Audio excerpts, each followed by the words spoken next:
uko ubu ngubu umuntu wakuroze waguteje Inyatsi n'imyangara agiye kwigaragaza, agiye kuza.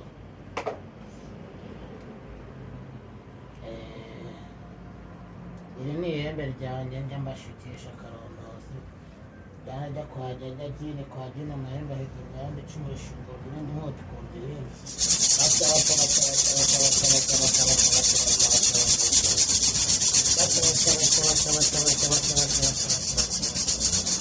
arababwiye ngo nzabahana nzabarimbura abantu bafite abantu batakoreye abantu bahemukira abandi abantu buzuye ubugome, ngomba kubakuruza umuriro nkabakuruza ihembe ryanjye karondozi, nkabateza ukubukuru, nkabateza icumu ryanjye ubundi nkabashinga, nkabatwika bagashya, nkabagusha amaraso nk'uko nabo bifuza kuyagusha abandi, nkabahana nkoroka.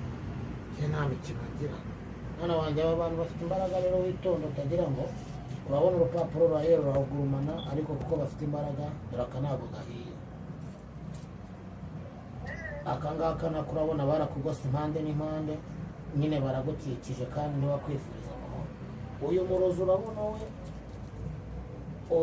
uyu nguyu hano yari yahiye arimutse, ariko kuko n'ubundi nawe afite iwanjye, rero ngiye gushika umuntu wakuroze kandi turabibonera kuri runo rupapuro.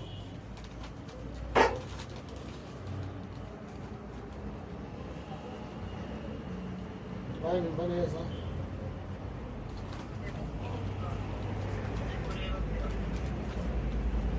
Byitegereze n'ingegini kwa dini radiya yajya kuri uyu muti urakazi?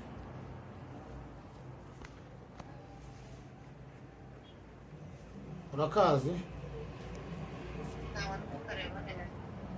Samo witegereza neza, reba ni akanyamasyo. Uyu muti rero ureba akanyamasyo ubundi ni agasimba gafite ubwenge kagenda buke ariko kagakora ibintu birenze.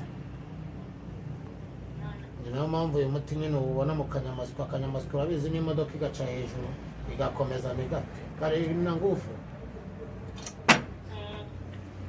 Rero wa mwana we,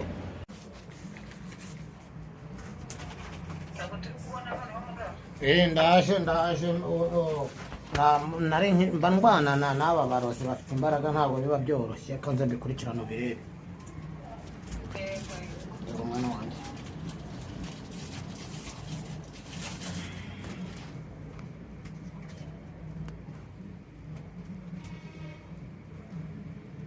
ntabwo biba byoroshye. Dini kwa dini, dini kwa dini, dini kwa dini. Amacumu ashingurwa ayandi, inkota ikurwa ihenda, amahembe akurwa ayandi, jyaga kwa jyaga, dini kwa dini, dini kwa dini. Amazina yawe ni nde? Ababyeyi turagira ngo mutwereke uyu murozi uri hakurya y'inyanja, mumujombaguze iri cumu, mumutwikishe ihembe karondozi, mumukuru uraza agaragara aha ngaha.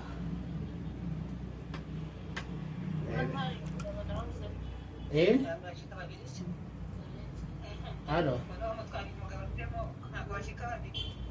Ngo n'uwamutwariye umugabo? Turabanza turebe aba barozi kuko n'ubundi icangiro babashyizeho nicyo gikomeye cyane. Reka tubanze turebe uyu murozi, nitumara kumurangiza n'uwatwaye umugabo nawe tugomba kumubona nta kibazo. Mwanyumva neza?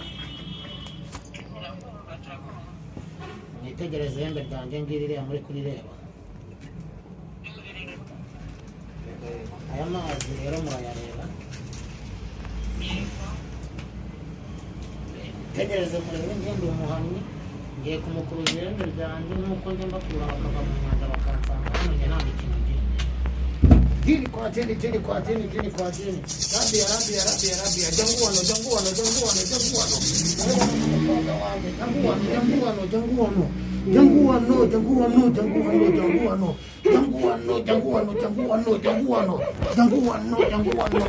janguano. Ndakurana na muzinda mbavura gavuga icyo Beatrice. Vuga janguano. Tako cyane. Janguano. Bahira na muzinda mbavura. Amuho iki? Ngiye kumurahirira icumu ndimushinga mwana wanjye. Ngiye kumushingira icumu. Naramutse hano. Ngo wamusize aha hantu. Nayo namuziritse. Aho wamuziritse? Wamuziritse hehe? Aha ngaha. Zana ibyo bintu wamuzirikishije bisa neza. Aje kuricyoma he. Ibi ni ibiki? Ibi ni ibiki? Nibyo wagiye gucisha umuhoro iki? Umuhoro iki? Uyu muryango umuhoro iki ko wawibasiye?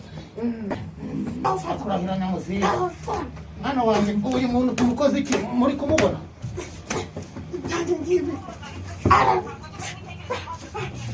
Itegereza kurahira hano. Itonde. Kurahira nyamuziga bakuru. Giye kumwica. Simuroza afite imbaraga. Uyu witwende ivuge none aha ngaha. Ivuge waramuroza. Ivuge. Yitwa William Marita. Ngo yitwa William Marita.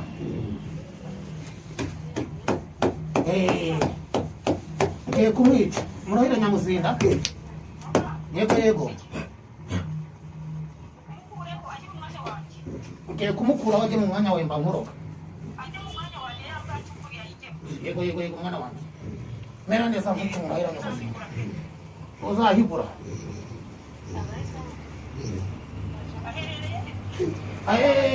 Avuye ngo muri Kongo, avuye mu nazi muri Kongo.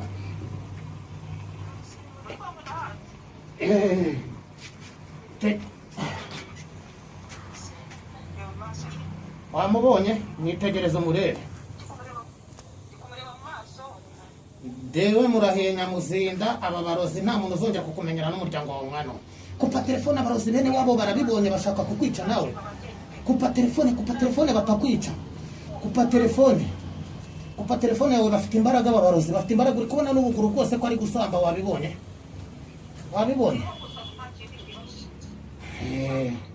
Dangere ntabwo njya binandura umuhanga ntabwo njya ngunda abantu bayimukira abandi. Kupa telefone yawe itaguturikana nze mpangane n'abandi barozi bene wabo bafite imbaraga nababonye.